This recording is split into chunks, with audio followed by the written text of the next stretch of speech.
Hello everyone. Thumbnail দেখেই হয়তো বুঝে গেছেন কোথায় যাচ্ছি আমরা। সো আপনাদের মূল্যবান সময় নষ্ট না করে শুরু করে দিচ্ছি। আমরা বান্দরবন থেকে থানচির লম্বা উঁচু নিচু জার্নিটা অ্যাভয়েড করার জন্য আর ডিম পাহাড়, যেটা দিয়ে কিনা বাংলাদেশের হাইয়েস্ট গাড়ি চলার রোড গেছে, সেই রোড দিয়ে যাওয়ার জন্য আমরা আবদুল্লাপুর থেকে 750 টাকায় এনা পরিবহনের টিকিট কেটে রাত 10টায় বাসে উঠে ভোর 5টায় পৌঁছে যাই চকরিয়া। সেখান থেকে সূর্যের আভা দেখা মাত্র 1100 টাকায় চাঁদের গাড়ি নিয়ে রওনা দিই আলীকদমের উদ্দেশ্যে। 1 ঘন্টা পর পৌঁছে যাই আলীকদম। রাস্তায় এক চেকপোস্টে আর্মির কাছে ন্যাশনাল আইডি কার্ডের ফটোকপি জমা দিতে হয়। সো আপনারা বান্দরবন আসলে অবশ্যই আইডি কার্ডের 5-6 কপি সাথে নিয়ে আসবেন। আলীকদমে আমাদের জন্য চাঁদের গাড়ি নিয়ে অপেক্ষা করছিলেন আমাদের ট্যুর লিডার সাঈদ ভাই, যিনি বান্দরবনে 20-এর উপর ট্যুর দেওয়া মানুষ। আলীকদমে একটু ফ্রেশ হয়ে 2500 টাকায় ঠিক করা চাঁদের গাড়ি করে রওনা দিই থানচির পথে। আর পাহাড়ের রাস্তা যেন সবসময় একটু বেশি সুন্দর।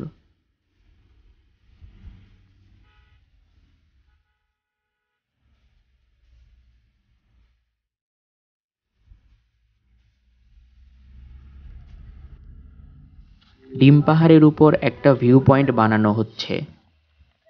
সেখানে দাঁড়িয়ে মেঘের স্পর্শে শরীর মন একদম ঠান্ডা হয়ে যায়।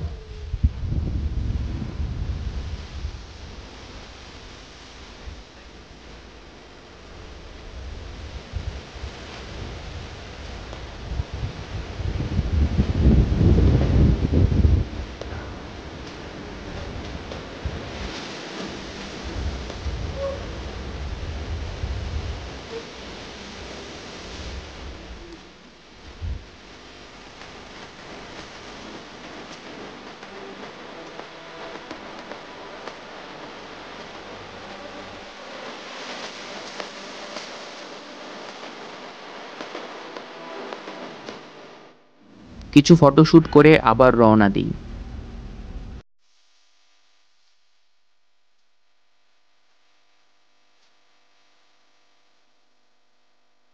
সেখান থেকে সামনে গিয়ে আরেকটা আর্মি পোস্টে নাম এন্ট্রি করে আইডি কার্ডের ফটোকপি জমা দিতে হয়। সেই চেকপোস্ট থেকে দূরের থানচির একটা সুন্দর ভিউ পাওয়া যায়।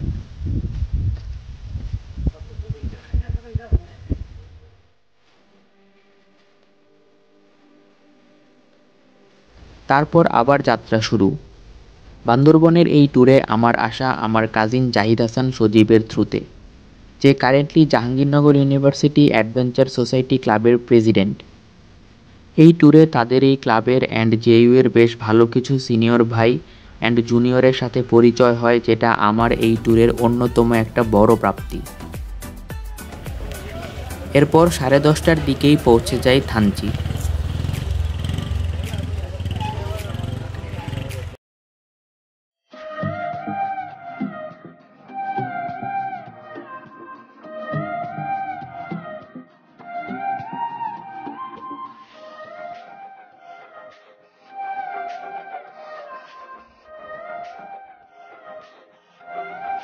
সেখানে ব্রিজের পাশে এই জায়গা থেকে 100 টাকা দিয়ে ফর্ম ফিল আপ করে আমরা আমাদের গাইড নিয়ে নিই, যিনি হচ্ছেন লালপিয়ন বমদা।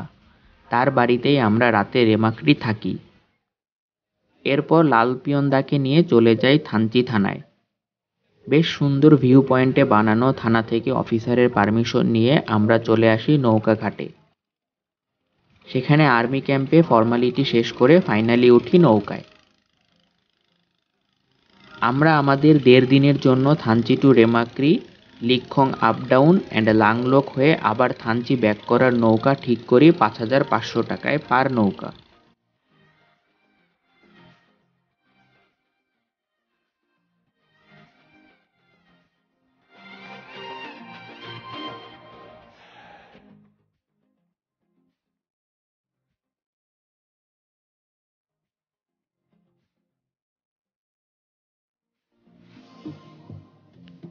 এক নৌকায় 5 জন করে বসে রওনা দিয়ে দিই সাঙ্গু নদী ধরে রেমাক্রির পথে।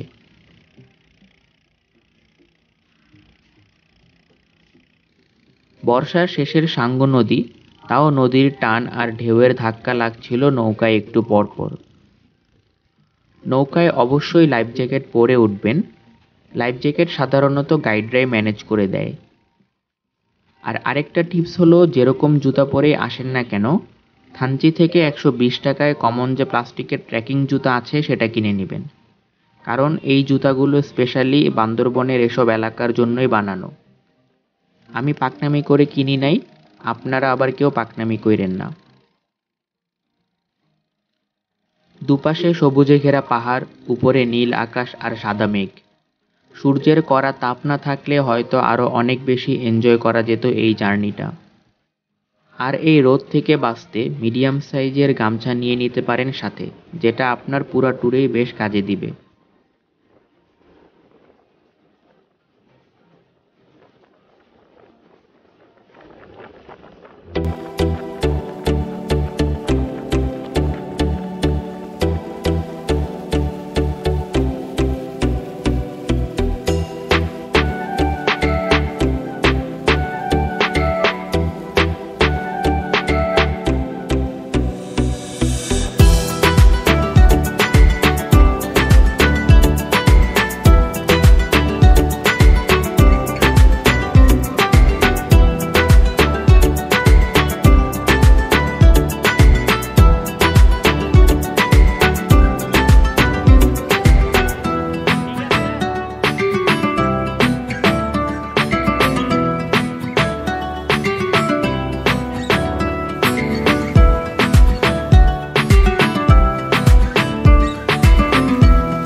প্রায় 2 ঘন্টা 15 মিনিটের জার্নির পর আমরা পৌঁছাই রেমাক্রি। সেখানে তাড়াতাড়ি ব্যাগ রেখে রেডি হয়ে বের হয়ে পড়ি লিকখংয়ের জন্য। লিকখং অ্যাভারেজে টোটাল 6.5 ঘন্টার ট্রেকিং যাওয়া আসা মিলিয়ে, তাই তাড়াতাড়ি বের হওয়া ছাড়া আমাদের উপায় ছিল না। রেমাক্রি থেকে 15 মিনিট নৌকা দিয়ে যেই একটা পাড়া থেকে শুরু হয় ট্রেকিং। পাড়া থেকে আস্তে আস্তে ছোট পাহাড়ে উঠানামা আর ঝিরিপথ ধরে চলতে থাকি আমরা।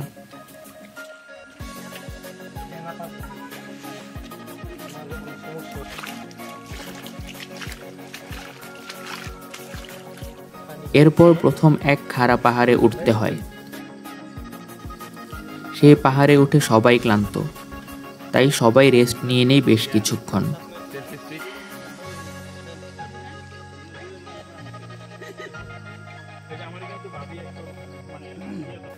এরপর খাড়া পাহাড় বেয়ে নেমে এই ঝিরিপথ পেয়ে যেন সবাই সোনার হরিণ পেলাম। ইচ্ছে মতো শরীর ভিজিয়ে নেই ঝিরির ঠান্ডা পানিতে।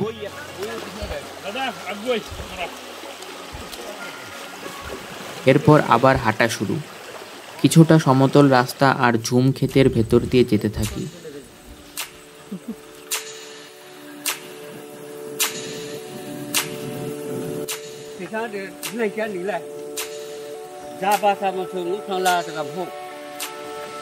মাঝে এই চাচার সাথে দেখা, যিনি হয়তো কিছুটা বিরক্তই হন আমাদের দেখে।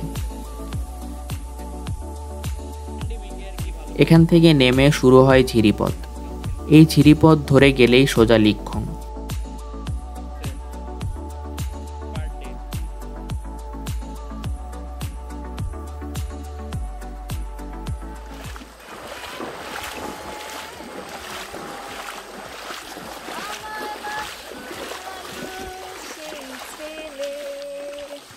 শেষ আমার ভিডিও হিট। বন পাহাড়ি ঝর্ণা দেখতে ফেলে আমার বাসো ভালো সেই ছেলে একটা ছেলে রানীমাকে ঢিল পাড়তে একটা লোকটা খেলে বন পাহাড়ি ঝর্ণা বৃষ্টি জলে। কিন্তু এই ঝিরিপথ যেন শেষই হচ্ছিল না। এদিকে মনে সন্ধ্যা হয়ে যাওয়ার ভয়। কোথাও খোলা জায়গা আর আলো দেখলেই মনে হচ্ছিল এই বুঝি দেখা পেলাম ঈদের চাঁদের।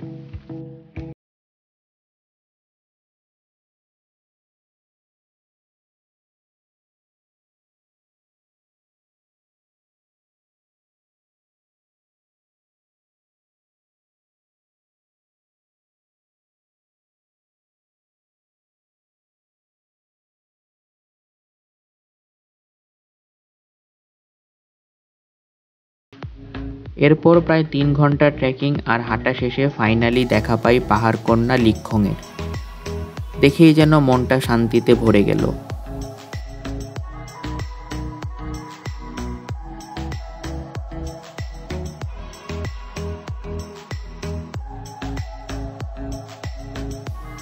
আজকের মতো এ পর্যন্তই থাক। লিক্ষংয়ে ঝর্ণা বিলাস আর রাতের বেলা সাঙ্গু নদী থেকে পূর্ণিমা বিলাস থাকবে পরের এপিসোডে। সাথে থাকবে রাতে আমরা কোথায় ছিলাম, খাওয়া দাওয়ার খরচ আর ডিটেলস। সো দেখার জন্য চ্যানেলে সাবস্ক্রাইব করে রাখুন। ভিডিওটি ভালো লাগলে লাইক দিয়ে এরকম আরও ভিডিওস বানাতে আমাকে উৎসাহিত করুন। আর কিছু জানার থাকলে অবশ্যই কমেন্ট করবেন। আমি আসিফ হিমেল। আল্লাহ হাফেজ।